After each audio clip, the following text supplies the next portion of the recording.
Voici donc la suite de la leçon sur les formules de Lewis des molécules. Voyons maintenant le modèle de Lewis de la molécule de dioxyde de carbone CO2. La molécule de dioxyde de carbone est constituée d'un atome de carbone et de deux atomes d'oxygène. Nous savons que le carbone est tétravalent, il va donc créer autour de lui 4 liaisons covalentes, et si l'atome de carbone a 4 voisins, nous allons avoir cette structure. Mais si l'atome de carbone n'a que 3 voisins, comment peut-on avoir 3 voisins tout en étant tétravalent? Nécessairement, un des voisins sera doublement lié. On aura par exemple cette possibilité d'écriture. Maintenant, si l'atome de carbone n'a que 2 voisins, eh bien, il y aura ici 2 possibilités. Première possibilité, le carbone, qui est donc à 2 voisins, eh bien, à 2 voisins tous les deux doublement liés. On aura donc cette écriture, qui d'ailleurs pourrait s'écrire comme ça aussi, puisque pour l'instant on ne connaît pas la géométrie de la molécule. On va le remettre comme ça quand même, parce que c'est plus symétrique. Et l'autre possibilité, ce serait d'avoir donc un voisin qui serait triplement lié, et un voisin qui serait simplement lié. Il n'y a pas d'autre solution.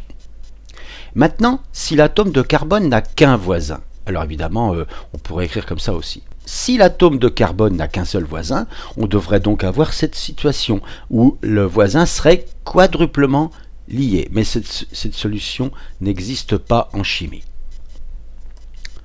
Maintenant, l'atome d'oxygène, on a vu qu'il était divalent. Il va donc créer 2 liaisons covalentes. On aura donc cette situation, auquel cas ce sera 2 voisins.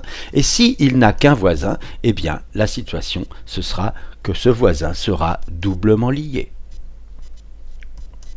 Donc maintenant, à quoi ressemble la molécule CO2? Eh bien voyons tout de suite que ceci n'est pas possible, puisque ici, le carbone n'aurait qu'un voisin, qui serait l'oxygène. Donc ça, c'est impossible. Autrement dit, le carbone est forcément au milieu. Et là, eh bien, on a tout de suite compris que, puisque l'oxygène n'a qu'un voisin, ce sera cette configuration, et donc on aura ceci. Voilà la formule de Lewis de la molécule de dioxyde de carbone,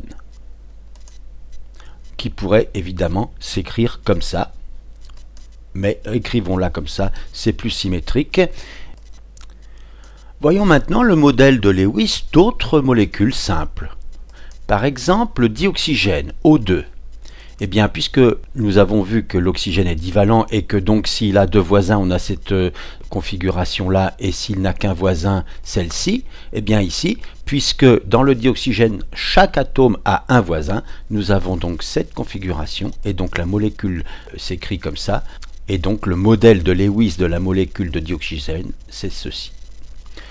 La molécule de diazote, eh bien, nous avons vu que l'azote est trivalent, donc on a ceci comme configuration possible avec 3 voisins, ou avec 2 voisins, on aura donc ceci, ou avec un seul voisin, on aurait donc ceci.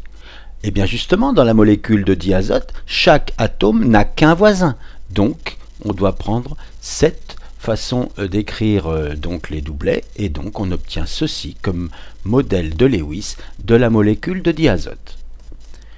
La molécule de chlorure d'hydrogène HCl, eh bien le chlore, il est ici, Z vaut 17, donc on écrit que la formule électronique, ça donne K2L8M7, je vous rappelle que sur la couche L, on peut mettre au maximum 8 électrons, et donc à partir de là, il faut commencer à remplir la couche M.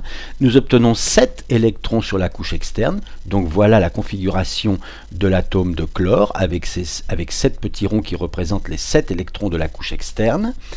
Et pour avoir son octet, évidemment, l'atome de chlore doit créer 8 moins 7 égale une liaison. Autrement dit, l'atome de chlore est monovalent. Et il va s'accrocher à un atome d'hydrogène pour former la molécule d'HCl. Il va donc créer ici un doublet liant, et puis 3 doublets non liants. L'atome de chlore a-t-il son octet? 2, 4, 6, 8. Oui, et bien sûr l'hydrogène a son duet.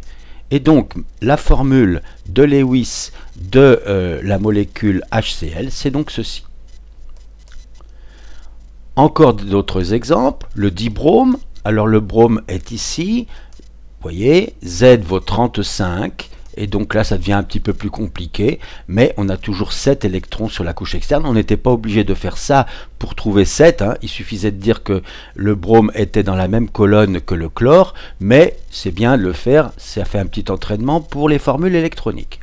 Vous voyez que pour le brome c'est un peu plus compliqué. Vous vous souvenez peut-être que la couche M peut recevoir jusqu'à 18 électrons. Alors ensuite, voilà donc la structure extérieure du brome avec ses 7 électrons sur la couche externe. Même chose, il doit créer une liaison. Le brome est donc monovalent, et comme je veux créer la formule du dibrome Br2, eh bien voici la formule de Lewis. Alors bien sûr, hein, vous pouvez contrôler que chaque atome a bien son octet 2, 4, 6, 8. Le cyanure d'hydrogène. Eh bien, est-ce que c'est possible d'avoir cette situation?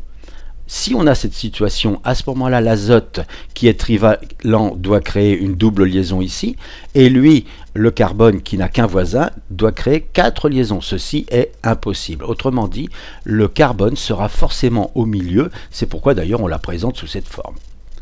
Et là, c'est très simple, l'hydrogène est monovalent, donc voilà, et comme le carbone est tétravalent, il doit créer 3 liaisons avec l'azote, voilà, et donc la situation est celle-ci. Voici le modèle de Lewis de la molécule de cyanure d'hydrogène. Allez, on va faire maintenant en même temps éthane, éthène, éthine. Alors, si je voulais mettre un hydrogène entre 2 carbones, évidemment, ce ne serait pas possible, puisque l'hydrogène est monovalent. Autrement dit, à partir du moment où il y a plusieurs carbones et des hydrogènes, les carbones sont toujours liés entre eux. Si ils sont simplement liés, sachant qu'ils sont tétravalents, j'ai forcément cette situation. Et donc là, j'ai l'éthane. Ça, c'est le modèle de Lewis de l'éthane. Si maintenant, les 2 carbones sont doublement liés, eh bien, il reste maintenant la possibilité à chaque atome d'avoir 2 liaisons simples avec 2 hydrogènes, et donc j'obtiens ici le modèle de Lewis de l'éthène, qui pourrait d'ailleurs s'écrire comme ceci. Voilà. Et enfin, si les 2 atomes de carbone sont triplement liés, il ne reste plus maintenant que la possibilité de s'accrocher à un seul atome d'hydrogène, et ceci, c'est le modèle de Lewis de l'éthine. Alors là, si vous voulez vous entraîner, vous essayez de trouver les modèles de Lewis de ces molécules un petit peu plus compliquées. Alors ici, par exemple, on aura ceci. Alors ceci, c'est le modèle de Lewis de l'éthanol. Ici, alors quand vous avez COOH, ça signifie C accroché à O, puis le même C accroché à OH. C'est une écriture qu'il faut connaître. À ce moment-là, on obtiendra ceci. Et ceci est l'acide éthanoïque. Enfin, si vous avez cette molécule, vous obtiendrez ceci, qui est le modèle de Lewis de la méthanamine. La leçon est terminée. Nous nous revoyons bientôt pour la structure géométrique des molécules. À bientôt!